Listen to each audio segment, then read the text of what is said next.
নমস্কার বন্ধুরা, lifestyle with Sanchayita চ্যানেলের আরেকটা নতুন ব্লগে সকলকে ওয়েলকাম জানাই। আজ 28শে ফেব্রুয়ারি শনিবার, বাজে এখন প্রায় সকাল 9:30। একটু আগেই আজ ঘুম থেকে ওঠা হয়েছে। আজকের ঘুমটা ছিল ভীষণ রকম জরুরি, কারণ রাত্রিবেলাতেই রয়েছে তো আজ ট্রেন। তারপর 4টা দিন পুরোপুরি ঘোরাঘুরি হবে। আর বিশেষ করে আমরা যাচ্ছি অনেকগুলো মন্দির ঘুরতে, তো মন্দির দর্শনের জন্য সকাল সকাল ভোর ভোর উঠে আবার দর্শন করতে যেতে হয়। তো রান্নাঘরে চলে এসেছি। আজকে জলখাবারটা শুধুমাত্র আমার দায়িত্বে রয়েছে। তারপরে যে ব্যাগ ডেক গোছানো হবে এখনও মাত্র শুরুও করিনি। তো চলুন, আজকে জলখাবারে বানাচ্ছি একটু ভারী রকম পরোটা। মানে এখানে আমি সমস্ত ভেজিটেবলসগুলোকে গ্রেট করে নিয়েছি। এতে রয়েছে গাজর, ক্যাপসিকাম, পেঁয়াজ, সামান্য আদা, তার সঙ্গে রয়েছে ধনেপাতা, সমস্ত কিছু যা কিছু রেগুলার ব্যবহারের মশলা সব দিয়ে দিয়েছি।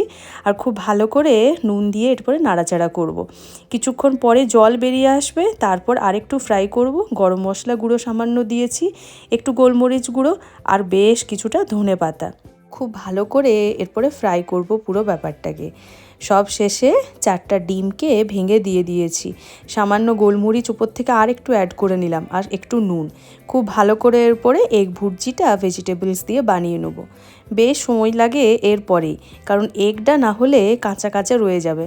চলুন এই কাজটাও করে নিই ঝটফট। সময় ধরে কষিয়ে একেবারে পুরটা রেডি হয়ে গেছে। এবার এটা একটু ঠান্ডা অপেক্ষায় রইলাম।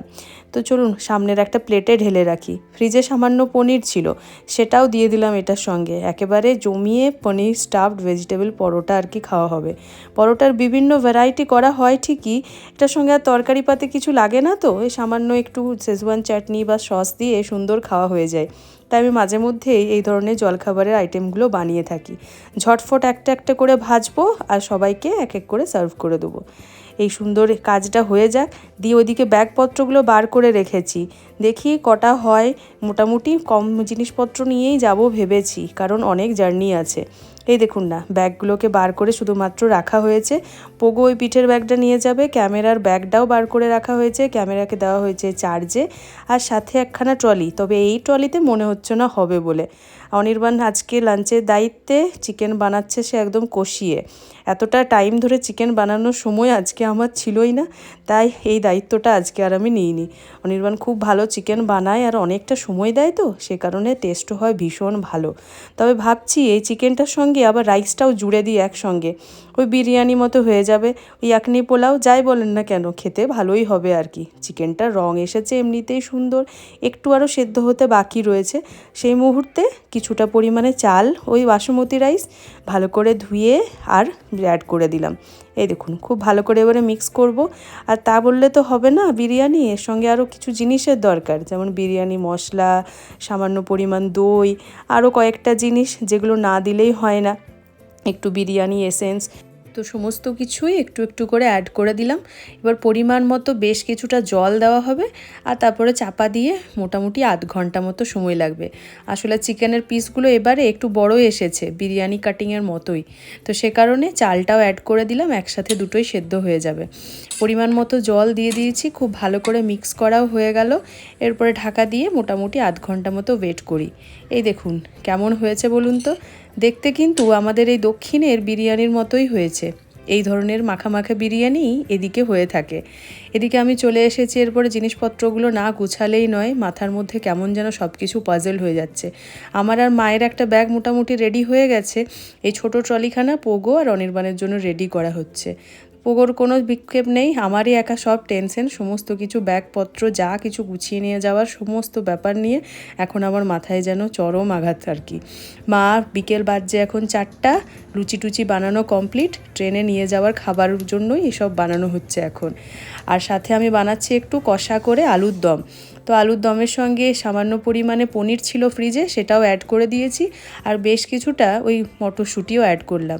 ট্রেনে নিয়ে যাওয়ার জন্য কষা করেই বানাচ্ছি, বিশেষ করে ঝোল বানালাম না, ক্যারি করতে অসুবিধা হয় আর কি। তো মোটামুটি এটাও কমপ্লিট। এরপরে রেডি হব আর বেরিয়ে পড়ব। ঠান্ডা হয়ে গেলে তারপরে টিফিন বক্সে এটা বন্দি করা হবে। চলুন বাকি কাজগুলো এবারে লিফটে নিই। পোগো মোটামুটি রেডি। এই যে পোগোখানা, সামনে একখানা ব্যাগ, পিছনে একখানা ব্যাগ, আবার হাতে একখানা ট্রলি নেবে। এইভাবেই নাকি সে মোটামুটি গোটা ট্রিপটা চলবে আর কি। চলুন, এরপরে অপেক্ষা শুধুমাত্র ক্যাব আসার, কিছুক্ষণের মধ্যেই চলে আসবে, আমরা বেরিয়ে পড়ি। তুমি কি জানো কোথায় যাচ্ছি? আর একটা জায়গার নাম বলো তো, আমরা অনেকগুলো জায়গায় যাচ্ছি। একদিন অনেক ওই লম্বা রাস্তাটা একটু মিষ্টি দিও। ক্যামেরাটা ঘুরছে, চট করে বলে দাও কোথায় যাচ্ছি আমরা। ক্যামেরাটা ঘুরছে। ফোনটা ঘুরছে তোমার পিছন পিছন, বলো কোথায় যাচ্ছি। M for M for M A মা। কোথায় যাচ্ছি আমরা? কি মাদু। কি মাদু আচ্ছা, ধনুষ ধনুষ্কর আর রাম। কি রাম কি নাম জায়গাটা? রামেশ। রামেশ্বরম। হ্যাঁ, তাহলে সবার আগে যাচ্ছি রামেশ্বর না মাদুরাই। ওখানে বালি আছে। মাদুরাই বালি আছে না? মাদুরাই বালি, তোমার বালি সেই খালি।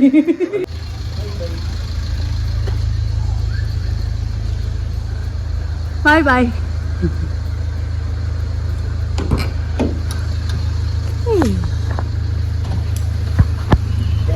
চলুন, দুর্গা দুর্গা বলে বেরিয়ে পড়েছি।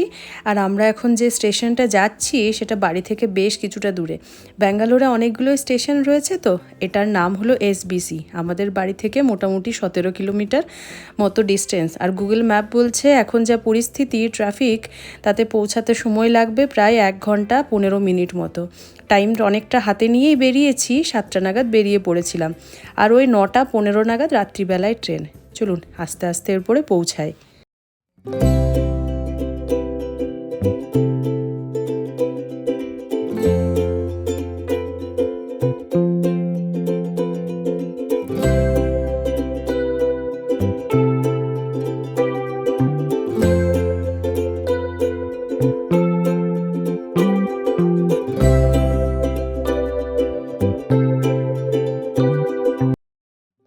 পৌঁছে গেছি আমরা স্টেশনে।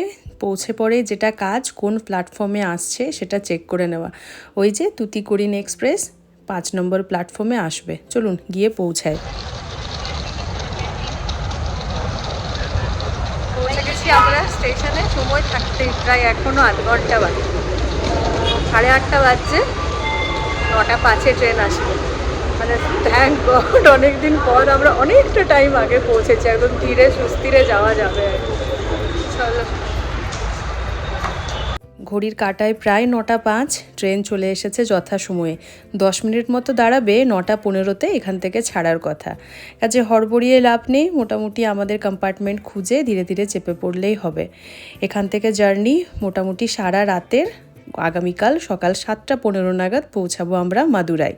এত আগে টিকিট করা সত্ত্বেও আমরা কিন্তু কোনো রকম লোয়ার সিট পাইনি, আপারেই রয়েছে প্রায় সবকটাই। তো কি আর করা যায়, এরপরে পোগো কার কাছে শোবে সেটার এখন চলছে আলোচনা। মায়ের কাছে শোবে না বাবার কাছে শোবে না আমার কাছে শোবে।